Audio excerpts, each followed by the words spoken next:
Hello, you all. This is Mahesh Kumar, and I welcome you again on my YouTube channel, that is Zenepex Education.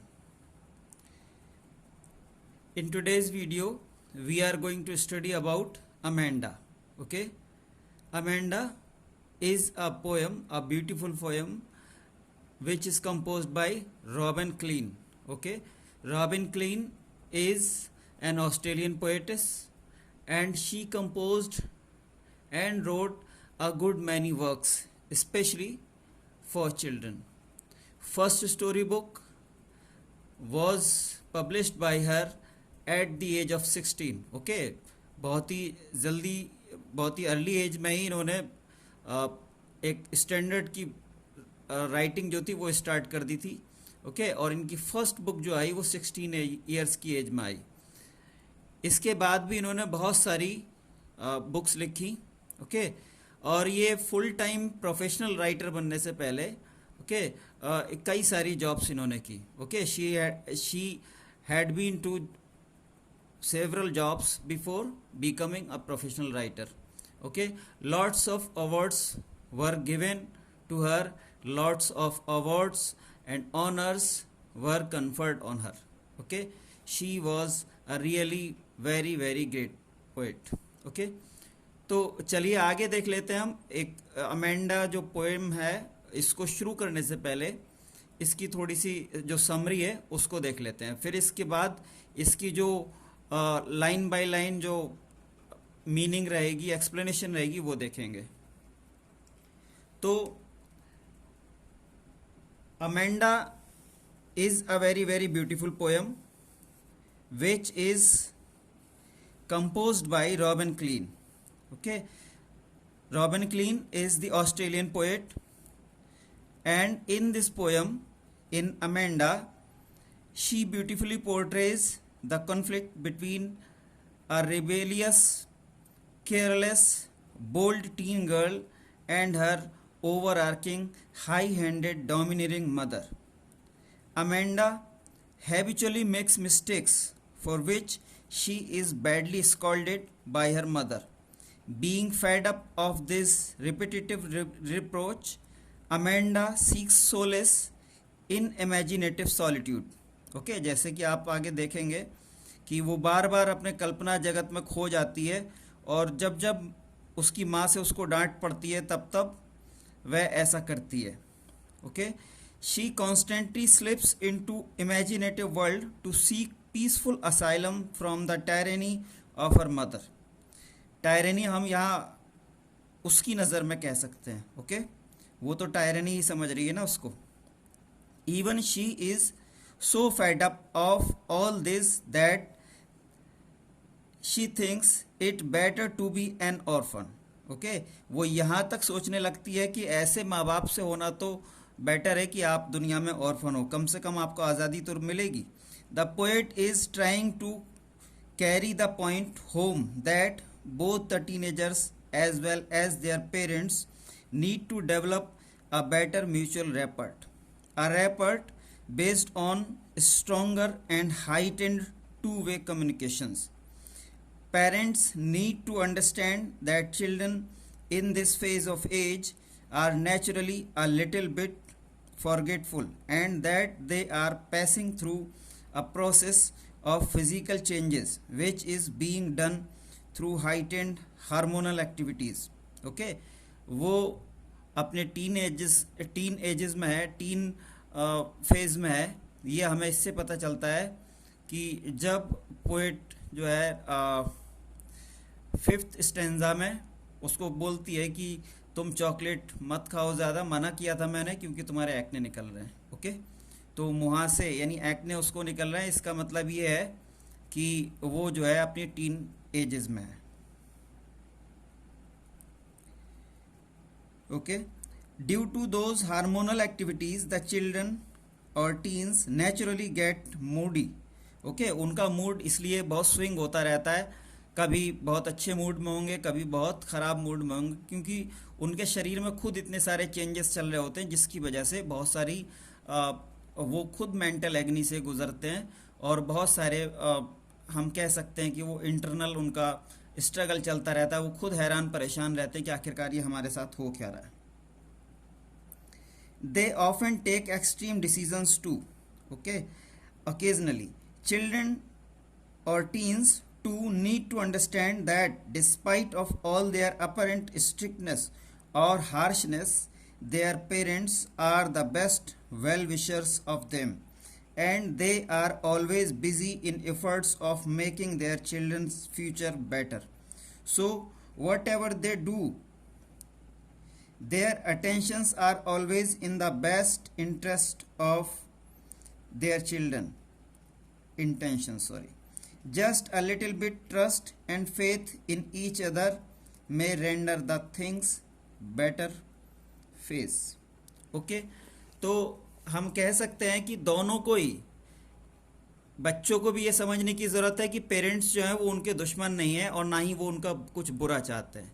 ठीक उसी तरह से parents को ये समझने की ज़रूरत है कि जो बच्चे हैं उनके साथ भी बहुत सारे इश्यूज़ रहते हैं. वो उनकी बॉडी से रिलेटेड हो सकते हैं, उनकी पढ़ाई लिखाई से रिलेटेड हो सकते हैं, उनकी फ्रेंडशिप या उनके फ्रेंड सर्कल, उनके सोशलाइजेशन से रिलेटेड हो सकते हैं. ओके, तो दोनों को ही एक दूसरे को समझने की ज़रूरत है, टू वे कम्युनिकेशन इस्टेब्लिश करने की ज़रूरत है और म्यूचुअल जो बिलीफ है, फेथ है, उसको और स्ट्रॉन्ग बनाने की ज़रूरत है. ओके, तो ये थी इस पोएम की समरी. ओके, उम्मीद करता हूँ कि आपको पसंद आएगी और पोएम को एक होलसम वे में समझने में आपकी मदद करेगी, हेल्प करेगी. ओके, चलिए अब मेन पोएम पर आते हैं. Don't bite your nails Amanda.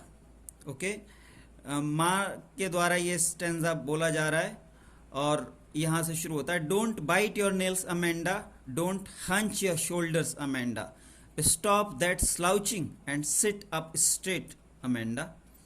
Okay, तो माँ बोल रही है बेटी को यानी अमेंडा को कि ये अपने नाखून मत चबाया करो, तुम जो ये नाखून बार बार चबाती रहती हो ये बैड मैनर्स हैं. ओके, और ये मत किया करो. ऐसे ही ये बार बार अपने जो शोल्डर्स तुम ऊपर करती हो, उचकाती हो कंधों को, ये मत किया करो और अपने बैठने का पोस्चर भी सही करो. ओके, कमर को स्ट्रेट 90 डिग्री एंगल पर लेकर के बैठा करो. ओके, और क्योंकि वही एक हेल्दी पोस्चर भी है और एक अच्छा पोस्चर भी है. ओके, तो माँ के द्वारा इस तरह से बच्चे को डांटा जा रहा है, अमेंडा को डांटा जा रहा है. और अमेंडा फिर अपने ख्यालों में चली जाती है. There is a languid emerald sea where the sole inhabitant is me, a mermaid drifting blissfully. वो कहती है कि काश मैं यहाँ के बजाय कहाँ होती, एक सागर में होती, समुद्र में होती. ओके, और वहाँ क्या बनी होती, मरमेड बनी हुई होती और आराम से उसके शांत पानी में तैर रही होती, ड्रिफ्टिंग कर रही होती. ड्रिफ्टिंग कहते हैं बहुत धीरे धीरे, जनरली जो बहाव होता है पानी का उसके साथ बहने को. ओके, तो वो तुरंत ही अपने कल्पना जगत में चली जाती है, कल्पना लोक में चली जाती है और वहाँ जा कर के अपने लिए रिस्पाइट ढूंढती है. Okay, next is, did you finish your homework Amanda, did you tidy your room Amanda, I thought I told you to clean your shoes Amanda. फिर माँ उसको डांटती है और कहती है कि क्या तुमने अपना होमवर्क कर लिया अमेंडा. ओके, क्या तुमने अपना रूम सही से व्यवस्थित कर दिया, उसको सही से अरेंज कर दिया. I thought I told you to clean your shoes Amanda. फिर वो आगे बोलती है कि शायद मैंने तुमसे ये भी कहा था कि तुम अपने शूज़ जो है वो साफ करके रखो. ओके, तो इस तरह से फिर वो उसको डांटने लगती है और इसके बदले में आप फिर से देखेंगे एक बार कि फिर से अमेंडा ख्यालों की जगत में अपने चले जाती है. I am an orphan roaming the street, I pattern soft dust with my hushed bare feet, the silence is golden, the freedom is sweet. Okay, तो बच्ची फिर से कहती है, अमेंडा कहती है कि मैं इसके बजाय कहीं एक अकेली सुनसान सी गली में होती और वहाँ जो धूल भरी सड़कें हैं उन पे नंगे पैर चल रही होती है ना. ये जो शूज़ का जो झाड़ है साफ़ करने का उसको, है ना, ये जो मम्मी डांटती रहती हैं बात बात पे, इससे सबसे बच जाती है ना, इसलिए उसने कल्पना की है कि नंगे पैर घूम रही होती, ये सब चीज़ों का मेरे ऊपर कोई बंधन ही नहीं होता। ओके, तो the silence is golden the freedom is sweet, वो कह रही है कि ऐसे में जो वहाँ साइलेंस होता वो बिल्कुल बहुत ही शानदार होता है ना, बहुत ही अच्छा रहता, और ऐसे ही जो आज़ादी होती है ना वो बहुत ही सुकून देने वाली होती है ना, बहुत ही मीठे फल की तरह से होती। तो इस तरह से आपने देखा कि फिर से वो ख्यालों की दुनिया में अपने लिए रिस्पाइट ढूंढती है, अपने लिए थोड़ी सुकून ढूंढती है। Next is don't eat that chocolate Amanda, remember your acne Amanda, will you please look at me when I am speaking to you Amanda, है ना। आगे फिर उसकी माँ उसको डांटते हुए बोलती है कि ये चॉकलेट खाना बंद करो अमेंडा, है ना। मैंने तुमसे पहले भी कई बार कहा है कि तुम्हारे फेस पे बहुत सारे एक्नेज निकल रहे हैं, और मीठा खाने से, मिठाई खाने से एक्नेज और ज़्यादा निकलते हैं, तो अपने ऊपर ज़रा ध्यान दो। जैसे कि हमने कहा था कि समरी में ही हमने कहा था कि माँ बाप कभी गलत नहीं सोचते, है ना। माँ बाप बच्चों के भले के लिए सोचते हैं, और माँ बाप बच्चे के लिए ही, यहाँ भी आप देख रहे हैं कि उसकी माँ उसी के भले के लिए उसको डांट रही है, लेकिन बच्चे को सारी चीज़ें बुरी लग रही हैं। Will you please look at me when I am speaking to you Amanda, तो जैसे कि अक्सर होता है जब भी माँ बाप डांटते हैं, ओके, पेरेंट्स डांटते हैं बच्चों को, तो अक्सर ये होता है कि बच्चे उनसे नज़रें ना मिला करके इधर उधर देखने लगते हैं। तो उसी चीज़ को वो माँ उससे कह रही है, उसको इंस्ट्रक्ट कर रही है कि इधर उधर मत देखो, मेरी नज़रों में नज़रें मिला करके, मेरी नज़रों से नज़रें मिला करके तब बात करो। ओके, तो इस तरह से ये 5 स्टेंजाज हैं। ओके, चलिए इस पेज के जो हमारे जो मेन पोइटिकल डिवाइसेस हैं उनको देख लेते हैं। यहाँ पे आप देख रहे हैं हश्ड, बेयर फीट यूज़ किया गया है, यहाँ पे ट्रांसफर्ड एपिथेट है। हश्ड यानी खामोश से आता है। ओके, तो कदम थोड़ी ना खामोश होते हैं, पैर थोड़ी ना खामोश होंगे, खामोश तो व्यक्ति होता है। ओके, तो इसीलिए यहाँ पे ट्रांसफर्ड एपिथेट है। ओके, इसी तरह से साइलेंस को गोल्ड से और फ्रीडम को किसी स्वीट फ्रूट से, है ना, कंपेयर किया गया है। फ्रीडम के जो फ्रूट्स हैं उनको मीठा बताया गया है, तो इसीलिए यहाँ पे मेटाफोर है। ओके, अगर आप पोएम की शुरुआत में ही देखेंगे तो पोएम की शुरुआत होती है एनाफोरा से। पहली दोनों लाइन में डोंट वर्ड जो है वो रिपीट होता है। ओके, इसीलिए यहाँ पे एनाफोरा है। ऐसे ही यहाँ पे अलिट्रेशन आता है, एक ही लाइन में एक ही साउंड से शुरू हो रहे हैं कई सारे words. Okay, stop, slouching, sit, straight. Okay, तो कई सारे वर्ड्स एक ही साउंड से शुरू हो रहे हैं, इसलिए यहाँ पे अलिट्रेशन है। ऐसे ही जो सेकंड स्टेंजा है उसमें आपको एल्यूजन देखने को मिलता है। अपने आप को कहीं ना कहीं वो मरमेड से कंपेयर करती है, अपने आप को मरमेड समझती है। Okay, hair therefore hair is allusion. अगर ऐसे इसकी राइमिंग स्कीम अगर हम देखें तो राइमिंग स्कीम इसकी जो है वो AABACC है। ओके, जो आप देख रहे हैं फर्स्ट, सेकंड और फोर्थ मैच कर रहे हैं, थर्ड अलग है। ओके, फर्स्ट, सेकंड और फोर्थ मैच कर रहे हैं, थर्ड अलग है। ऐसे ही जो जो उसका कल्पना वाला जो स्टेंजाज हैं वो आपस में सब मैच करते हैं। ओके, तो हालांकि बाद में जो है आप देखेंगे तो वो चेंज हो रहा है कहीं ना कहीं, जो खास तौर से ये जो स्कीम है, लेकिन जो उसका जो स्ट्रक्चर है वो यही रह रहा है, AABACC। ओके, तो इसीलिए हम इसी को इसकी स्कीम मान सकते हैं। चलिए तो लास्ट 2 स्टेंजा भी देख लेते हैं। आई एम रेपुंजल, जब लास्ट में उसकी माँ उसको डांटती है तो वो एकदम से फिर से अपने कल्पना लोक में चली जाती है और अपने आप को रेपुंजल समझने लगती है। रेपुंजल एक तरह की एक एंजल मानी जाती है। ओके, और ये माना जाता है कि उसको एक टावर में कैद कर दिया था। ओके, और वहाँ वो उसी में टावर में रहती थी, और अगर कभी उसको नीचे आने की ज़रूरत पड़ती थी तो उसके जो बहुत लंबे से बाल थे वो उनको नीचे लटका देती थी और उन्हीं के सहारे आ जाती थी नीचे। ऐसे ही किसी दूसरे को अगर अपने पास तक उसे बुलाना होता था तो वो भी उसके बालों से ही चढ़ करके वहाँ उसके पास तक पहुँच जाता था। ओके, तो ये रैपुंजल की कहानी है। तो अपने आप को वो भी रैपुंजल समझने लगी है। I have not a care, life in a tower is tranquil and rare. वो कह रही है कि टावर में अगर मुझे कैद कर दिया जाए तो वहाँ बहुत शांति होगी, है ना। ऐसे जो बात बात पे मम्मी डांटती रहती हैं, सुनाती रहती हैं, ये सबसे निजात मिल जाएगी। मैं तो वहाँ खुश रहूँगी, सुखी रहूँगी, है ना। कोई मुझसे कुछ कहने सुनने वाला नहीं होगा। I will certainly never let down my bright hair. और यहाँ तक कि मुझे नीचे अपने बाल लटकाने की भी कभी ज़रूरत नहीं पड़ेगी। यानी किसी को ऊपर लाने के लिए भी बाल लटकाए जाएंगे या खुद नीचे आने के लिए, है ना, जैसे कि हमने अभी कहा। तो इसका मतलब ये वो ये कहना चाह रही है कि मुझे किसी कंपनी की ज़रूरत भी नहीं, ना तो किसी को ऊपर लाने के लिए अपने बाल लटकाने की ज़रूरत है, और ना ही बाल लटका के खुद नीचे आने की ज़रूरत है। ओके, मैं वैसे ही रह लूँगी टावर में ही, क्योंकि वहाँ की लाइफ बहुत अच्छी रहेगी। Okay, last stanza is again spoken by her mother. Stop that sulking at once, Amanda. You are always so moody, Amanda. Anyone would think that I nagged at you, Amanda. Okay, वो poet की जो poet है वो बोल रही है कि Amanda जो है, अमेंडा की मदर उससे फिर से कह रही है कि ये बात बात पे तुम इस तरह से दुखी मत हुआ करो, चेहरा बना करके मत बैठ जाया करो। ओके, जो मैं तुमसे जरा सा भी कुछ कहती हूँ तुम इस तरह से चेहरा बना लेती हो, इससे क्या होगा? कोई भी तुम्हें देखेगा तो उसको ये लगेगा कि मैं पता नहीं तुम्हें हर समय कितना तंग, कितना डांटती रहती हूँ, है ना, कितना स्कॉल्ड करती रहती हूँ।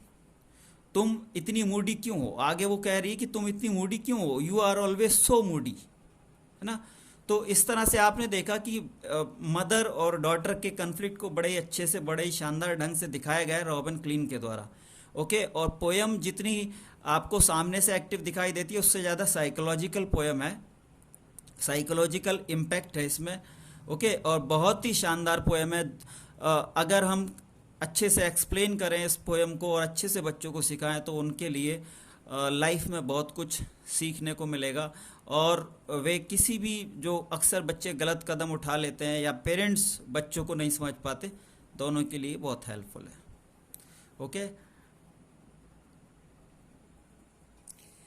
आपकी पोएम की अंडरस्टैंडिंग को समझने के लिए नीचे कुछ क्वेश्चंस दे रखे हैं, thinking about the poem. Okay, first is how old do you think Amanda is, how do you no this.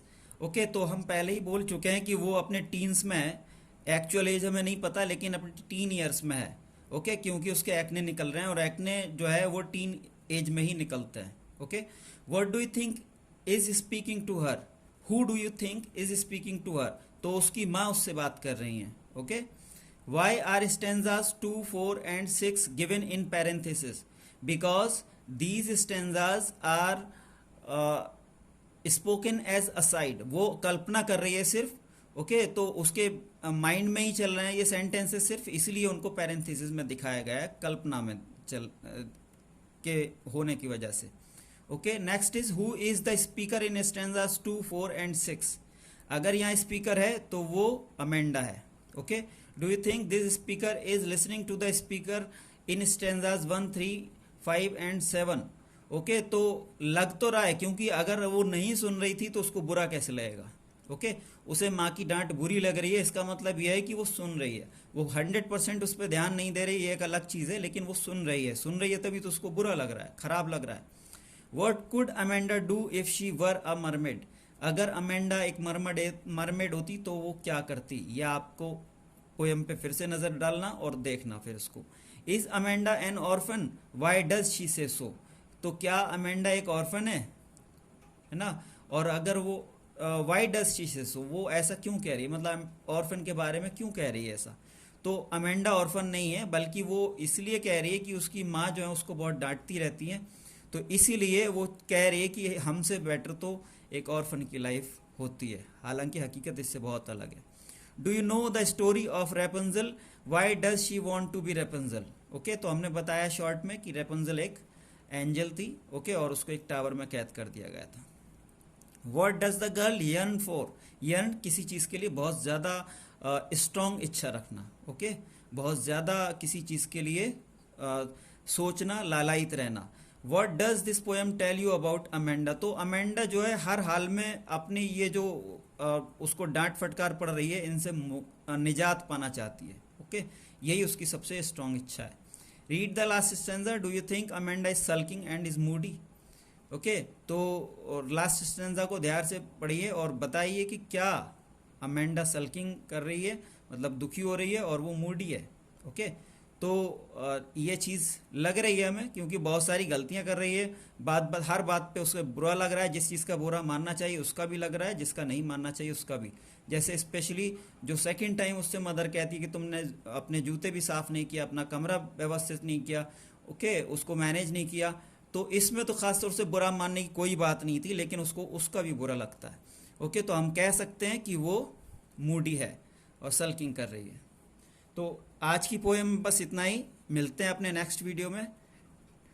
और अगर वीडियो पसंद आया हो तो कृपया लाइक और सब्सक्राइब करना ना भूलें, और अपने फ्रेंड्स एक्सेट्रा को भी चैनल के लिए सब्सक्राइब करने के लिए बोलें, उनसे लिंक शेयर करें। Okay, see you in the next video, till then keep studying, keep learning.